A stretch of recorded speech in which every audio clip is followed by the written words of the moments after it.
am hoping that my camera, I haven't done the clean out, upload, whatever the hell you want to call it. So I'm hoping that my camera will allow me to record this podcast before I get home. All right. Hello. Welcome to Beautifully Imbalanced. I am your host, Deshae Carter. Today we're going to talk about seeking validation from the opposite sex, or from, I can only speak for the opposite sex. I can't dive deeper into other things because I'm not aware of them yet. Let me pause real quick. Got it. Turning the camera. So I can't speak for those, but I will speak for what I've been learning about myself as a heterosexual woman, and figuring out these different topics. And so we hear a lot about daddy issues, right? And so that's what comes to mind when this topic came to me about seeking validation from men. That was the next thing that came up, was daddy issues. Because that's what I was thinking about. I'm like, damn, another episode about you talking about why you move the way you move because of your daddy, right? Because the last podcast episode was why I choose men the way I choose, based off of my connection to my dad, or the lack thereof. And so I learned. So I have amazing friends. I have loving friends who give me great advice and comfort me in ways similar to the way I comfort myself. They speak to me similarly to the way I speak to myself, and that is so beautiful to me, because I speak to myself very loving, very kind, very firm if I need it, and I have friends that do that for me, and sometimes it feels like it's not enough, and it feels like I need to hear it. I receive it better when it comes from my male friends.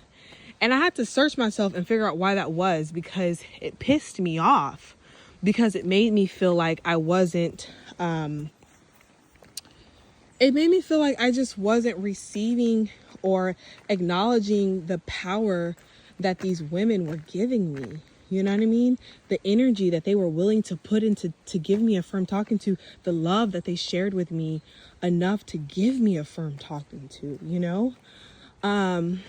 and so I was pissed off. And so I had to search myself and figure out what the fuck was going on, and that was oh my goodness, this damn squirrel.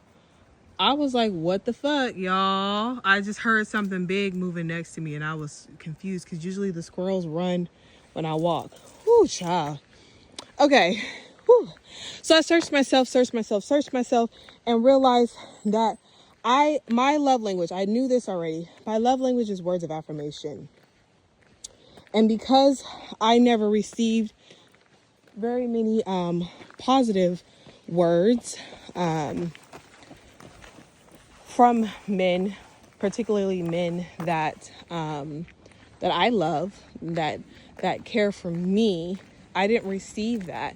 And I received more shame, more silence, right? I feel like I was ignored. And when I spoke up, I didn't get loving kindness, comfort. I didn't get appreciation. I wasn't told that my dad never told me he was proud of me. Things of that. And I'm not sitting here trying to complain about that shit. I'm just trying to let you know that stuff didn't occur in my childhood. It didn't. It didn't occur in my childhood from men. It occurred a little bit from women, more so at church, and from friends that were female. And so I received that enough, right? And so my brain is like, okay, that's cool. Of course you gonna say that. Of course you gonna say that. You my friend, you know. But my brain was like, but I need to hear it from a man. No, you don't. But it needed that. It craved it. It was more of a craving than a need. It was more of a want, a desire, than it was a need. And it was challenging to accept because like I said, I hear what they say to me, my friends, and they know me and they experience things and they tap into their vulnerability just to give me that message, to give me life. And I felt like I wasn't giving it the attention and the love that it needed. I wasn't. And it was pissing me off. And so I had to dig deeper. Why are you seeking validation from men? Why are you seeking guidance from men, right? Why are you seeking protection from men? Why?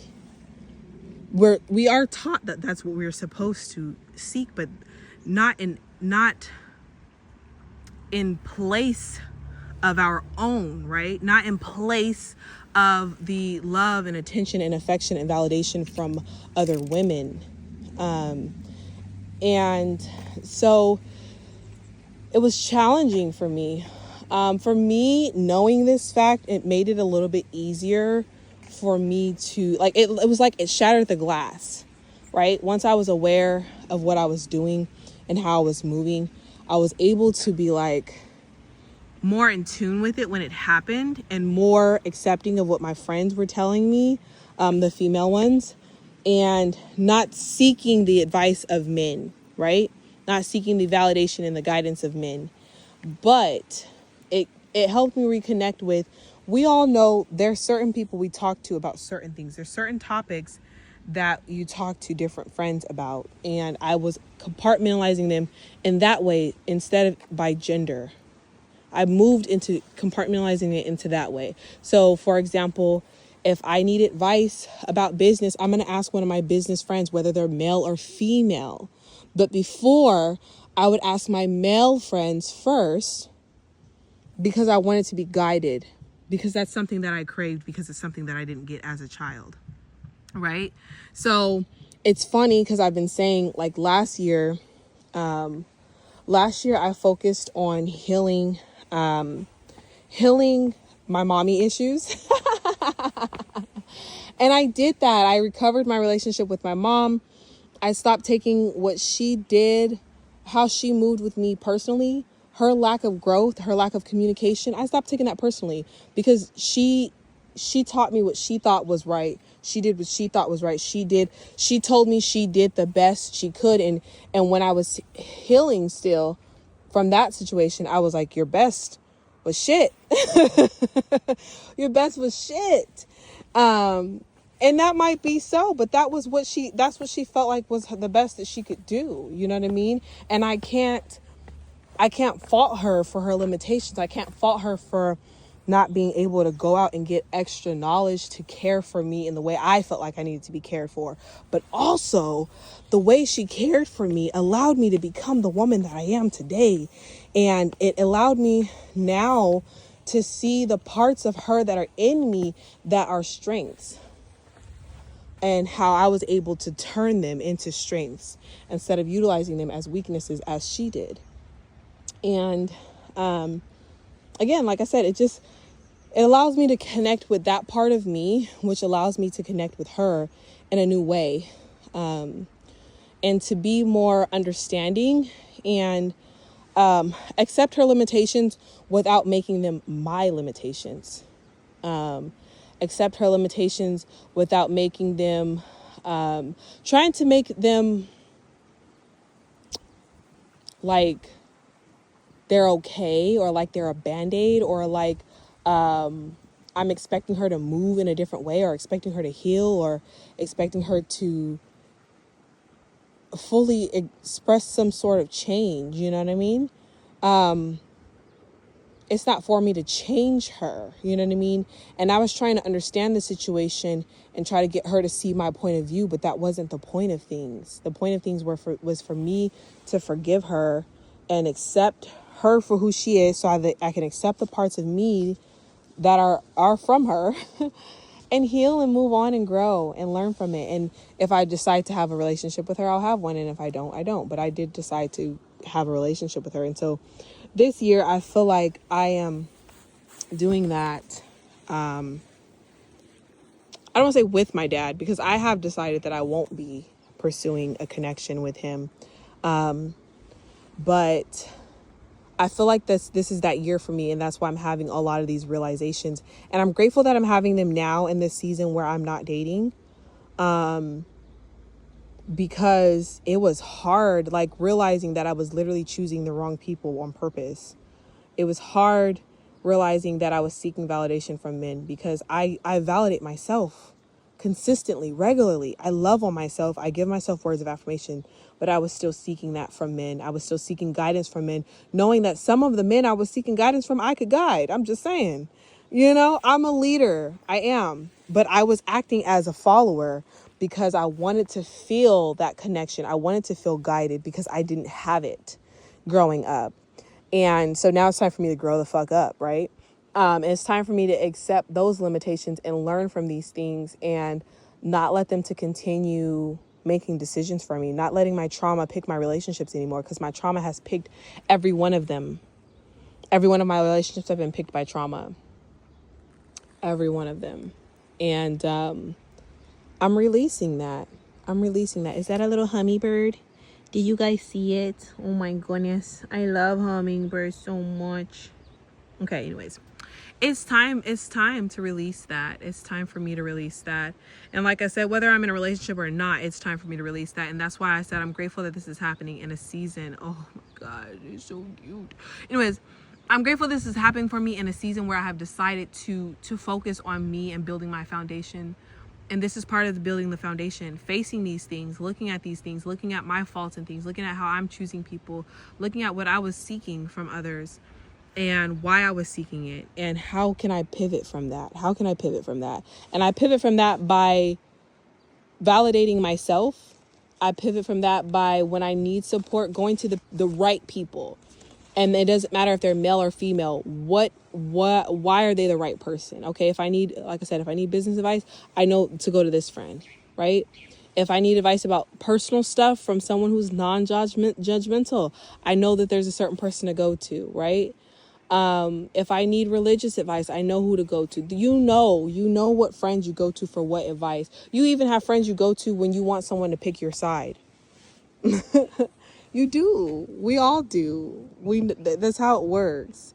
And so it was about picking the person to talk to based off of their knowledge and not off their gender. And that has what's been helping me. And just being aware. The awareness has helped a lot too. Just being aware of the fact that I have a tendency to do that, and I'm breaking the habit, has helped me, and so hold on. And so I don't know if this is something that you do, or if this is why you seek validation from men, because your reason for seeking validation from the opposite sex may be different from my reasoning, but I know that ties into the daddy issues, right? Some women seek attention in sexual ways. Some women seek, and I'm not going to say I'm not one of those people. I used to back in the day. Now it was more like an advice thing, a guidance thing. But some people seek it. It shows forth in different ways. I tell people all the time, we all got issues. Whether it's mommy issues, daddy issues, grandparent issues, whether it's a mental illness or we just can't get over certain stuff. We have issues with grieving, whether that's grieving our past selves or grieving the ending of relationships or whatever the case may be. Like, we all have some sort of issue. And so I'm just here to share what my issues are and how I've discovered them and how I heal from them and what I do to unlearn them. I'm in an unlearning period right now. And I know unlearning is going to happen a lot, and it's going to get easier as things go. But for sure, I have sought validation less from everyone, honestly. And I've given validation to myself. And I've asked myself, when I do feel the need to seek validation, I ask myself, what do you need? What are you needing right now? Like, what do you need? Do you need attention? Do you need to feel worthy? Do you need to feel creative? Do you need to feel seen? What do you need? You know? And I give myself what I need instead of seeking it outward. I give myself what I need. You know, if I feel like I need to be seen, I will tell I see you. I see your work. I see your work. I see your hard work. I see your determination. I see your strength. I see your smile. I see your eyes. I see the way you light up when you do the things you enjoy. I see the hard work you put in. I see you in that photo shoot. I see you at your core. I don't just see your outer beauty. I see the message behind it. I see you. I see you. I see you. I see you. And I love you. And I am looking forward to going on this journey with you as you pull back the layers of you. I see you, and you are so worthy. You are so worthy. And I go down this road and I think about the things that I'm seeking and I speak on them, and it just starts to unflow, and I end up getting to the core of it, and then I end up finding an affirmation for it, and it works for me. You may need to do it with writing. You may need to do it with art. You may need to do it while working out. Sometimes when I work out or when I dance, messages come to me, and the key is in the messages. But validation is great. It is, to be validated with an award, with an achievement, to be validated by someone you love, especially when you're working your ass off. Seeking it is when you seek it is when it becomes an issue. When you are craving it from another person and you can't give it to yourself, and so I try to give it to myself first.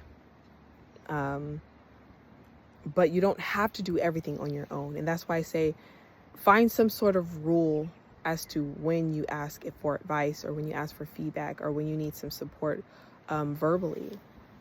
Find some sort of, my rule is, what skill level do they have in whatever area that I need help in? How are they going to comfort me? That's what I look for. It's not a matter of if they're male or female. And before, sometimes these people weren't even worthy of not a sense of worthiness. It was more so, I didn't fully trust them with my vulnerability, but I wanted that validation, right? I wanted that connection. I wanted that guidance. And I was comfortable with the uncomfortability of asking these people, because I was uncomfortable every time I spoke with my dad. I felt like I had to behave a certain way. I felt like a kid again, but I also felt like I had to prove to him that I was worthy of his connection, worthy of his attention, worthy of his feedback. And I was always worthy of it. He just wasn't, he just wasn't willing. Like I said, sometimes people are fully capable, but they're not willing. They're not willing. And him being who I needed him to be, would have meant that he would have had to face all of the wrongdoing that he did towards me. And that takes a lot of work. I know, because I've done the work with my mom and my dad. It takes really looking at all the wrong that you did, right? You have to look in the mirror. You have to look in the mirror and see you for who you are, and for the choices that you made, and for how you want to be better. And you have to heal those parts of you. And the reality is, they didn't just hurt me. They hurt their other children. They hurt other people in their lives. So it would have been like a rush of guilt, a rush of shame, a rush of hurt. And if they were empathic, and now they're unlocking that cork, that they squished everything down, that's going to flood them too. And I encourage people to do that all the time, but you have to be ready to do that. And they weren't, and they may never be. And I had to accept that fact. and accept the fact that he wasn't going to be who I needed him to be. And I have to stop redoing that cycle. I'm creating this cycle. I'm choosing people who are avoidant. I'm choosing people who lack effective communication. I'm choosing people who have the courage to speak the fuck up and be honest with me and be real with me about what they want. I'm choosing people who are being manipulative with the way they care about me, manipulating me, showing me how much they care about me only so that I can do what they want me to do, so that my life entangles with theirs in the way that they want it to, right? And I was choosing that way because that's what I was comfortable with, because that's what I was taught to choose. I accepted the bare minimum because that's what I had to accept from my dad to be a part of his life until I chose not to. So this stuff does entangle with our childhood, and it does start with our parents. It does start at home. It starts with our guardians. But the reality is, it's our fucking life. It's up to us to change. It's up to us to unlearn. It's up to us to move differently. It's up to us to decide what the fuck we want and how we want to keep moving. I want a healthy relationship. I love love, and I love to see healthy love. I love to see the way people click. I love inside jokes, and I love the vulnerability of being able to share my not my weaknesses, but the vulnerability, you know? There are people who admire me for my strength and my resilience and for my positivity, but I want to be with someone who can value the side of me that's not always positive, who can value me when I don't have the answers. I want someone to see all of me and not just some of me, not just my brain or my body, or what my brain can do for them, or what my creativity can do for them, you know? And so for me to get what I want, for me to give myself what I want, I have to unlearn this stuff. I have to look in the mirror. I have to take accountability for my role in things. I have to forgive myself. I have to forgive them. I have to accept every part of me, including the parts of them that are in me. And I'm willing to go through it. I'm willing to go through it because I want my next marriage, being honest, because I'm honest with y'all on this podcast. I want my next marriage to be the last. I want my next marriage to be lasting and healthy and loving, and I want it to grow and inspire, and I want to teach my kids what love is, because I'm telling you, honey, I'm struggling. I know what love is because I know who I am. I know what love is because the way I love myself and the way I love my children. I know what love is because of the way I care for people and the way I pour into people. But outside of that, what the fuck is love? You know what I mean? And I want to teach my kids. I want them to have an example. I don't want them to struggle as much as I do currently to figure out what love is. I don't want that for them. I want to be the example that they need. And if that means I get to be the example for some of you guys or some people in the future or whatever the case may be, then I'm grateful to be that example as well. But it starts here. It starts here. It starts with healing and loving on myself and pouring into myself and reflecting on these painful things, because this is painful. It's painful to think about parents. It's painful for many reasons. One, because they didn't show up for you, right? In the way that you wanted them to. They weren't the parents that you wanted. And I'm not saying them as a person, I'm just saying the way they moved with you.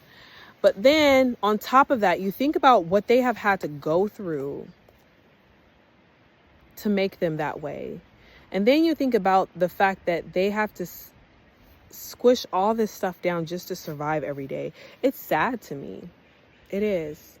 And as painful as it was to uncover a lot of this stuff because I suppressed like a motherfucker. I used to. My brain used to protect me from all of this stuff and push it all down. But it was numbing the good things too. And now I feel the good things more powerfully than I feel the bad things, because I was able to look in the mirror and really get to the root of it. And I'm still doing it. Like you hear me. Like I said, last year it was, I seen another hummingbird. Last year it was my mom. This year it's my dad. Hell, next year it might be my brother. Who knows? Who knows? Who knows what I'm going to start uncovering? The reality is, when your brain feels like you're ready to learn stuff, some stuff that it suppressed for you, it will start to reveal. So who knows what I'll uncover next? Who knows what I'll be healing from next? But I'm grateful that I have the support system. I'm grateful that I reflect on myself and I connect with myself. And I'm grateful that the lessons come. And so we're going to end now. I realized halfway through that I forgot to tell you guys to like, subscribe, and hit that little bell so you be notified every time I post a video. If you got this far, I hope you already did that stuff.